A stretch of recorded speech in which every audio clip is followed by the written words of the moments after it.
So a lot of people have asked me about the box on the back of my car and what's in it and why I have it. So I thought I'd take some time out, take you for a tour and show you what's in there. So the reason that I have this box is I used to travel around Australia a lot, going from Perth to Brisbane, back to Perth again, up and down. And so I used to have a lot of tools with me. I'd carry a toolbox, I'd carry spares like belts and hoses, and of course an air compressor, things like that. Over time, I found that I really didn't need to have all of those tools and the separate air compressor, the spare parts, all of that sort of stuff. And something happened with my air compressor. Most air compressors here in Australia, they come in a canvas bag. And my air compressor is about 7 or 8 years old now. So that canvas bag was really tattered and torn. And it came time to replace it. And I thought, well, the compressor looks pretty good. It still works like new. So why don't I just mount it in a hard case? And it was actually the first or second YouTube video that I made was hard mounting an air compressor into a hard carry case. So check it out. So this is a toolbox, and that's all it is. It's just a toolbox from your local hardware store. This one happens to have 3 little storage units on top, and then the channel inside for you to put whatever you want. And I thought I'd take you for a tour of it. So up top, if I can get this off, there is just, you know, the basic sort of stuff. This stuff really doesn't have to be here. It was just a space and I had things to fill them with. So I've got a couple of tire gauges here. One's an analog one that I've had for about 14 years and one's a digital one. And you know what they do. They measure the tire pressure. There's a rag in case you get dirty. There's KFC wet wipes, again, if you get dirty. And it's just handy to have. In the middle here, I've got some tire valve tools and a spare fuse for the air compressor. Inside, it's really up to you what you want to throw in here. So because my air compressor is hard mounted in there, that really doesn't move.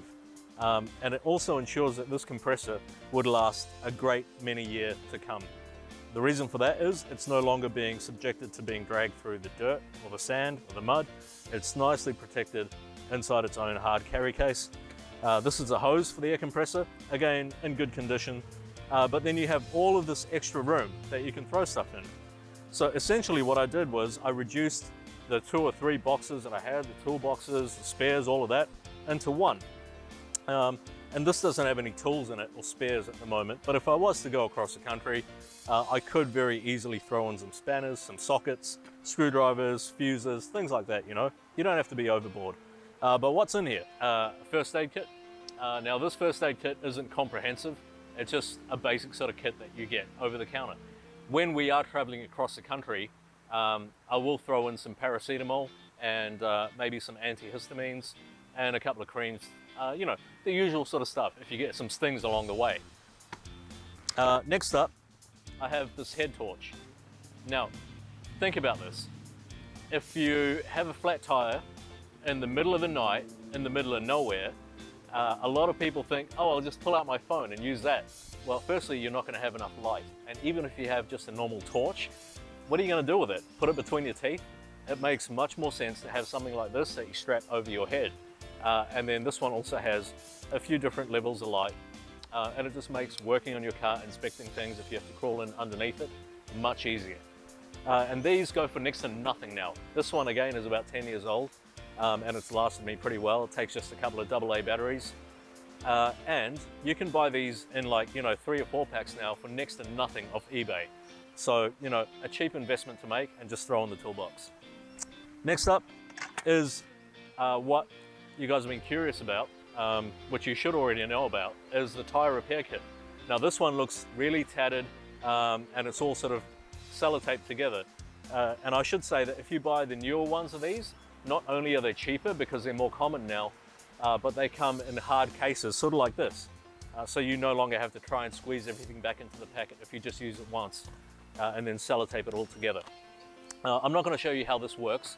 There's 101 videos on YouTube about repairing a tire using this, but this essentially extends the number of spare tires that you have.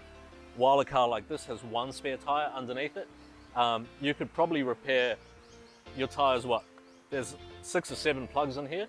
So that essentially means you have 6 or 7 additional spare tires on board. And that is the real reason that I have this in the back of my car, regardless if I'm traveling short distances or long. It's peace of mind and it's cheap insurance. Next up, I have a ratchet strap. So just handy to have, just one, you don't need many. And I find I use this more than anything else on the toolbox. When my partner decides to buy something and I have to put it in the van and strap it down, it's handy to have. If you go off-road and your bumper falls off, strap it up together, just nice to have. And again, you know, if you're really creative and you're in the middle of nowhere and you break something like a control arm or something, could be the difference between driving to the next town or waiting for rescue. And lastly, I have, if I can pull it out, this tire deflator. So this is pretty common here in Australia. They're about 20 bucks. And I'm not sure where you are in the world, but you might have these or not. Essentially what this does is deflate your tires, especially if you're on the beach, things like that. We used to use keys. We started off by pushing the valve in with our keys, and then we moved into automatic tire deflators, which weren't really that accurate, and they could get clogged up with sand. And then we've come down to this a few years ago and we're stuck with these. So what this does, just to give you a rundown, is actually remove the valve from the tire. So it deflates really quickly, and you can check the pressure on the gauge. Once you get down to what you want, you screw the valve back in and off you go. And so the last thing that's in the box here is the air compressor itself. I won't explain it to you completely because there is, again, that second video I ever made for YouTube, and that basically shows how to mount it and things like that. It's not rocket science, it's really easy. But this is it. It's just a 12-volt portable air compressor with alligator clamps that connect onto the battery of your car. Where's the other one? Where's the negative?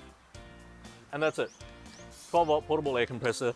This one will pump 4 four-wheel drive tires and your friend's tires and his boat and your caravan. It'll run all day long. So having something hard mounted like this in the back of your car permanently is just a cheap way to get out of trouble 90% of the time. All right, thanks for watching. I'll see you guys in the next one.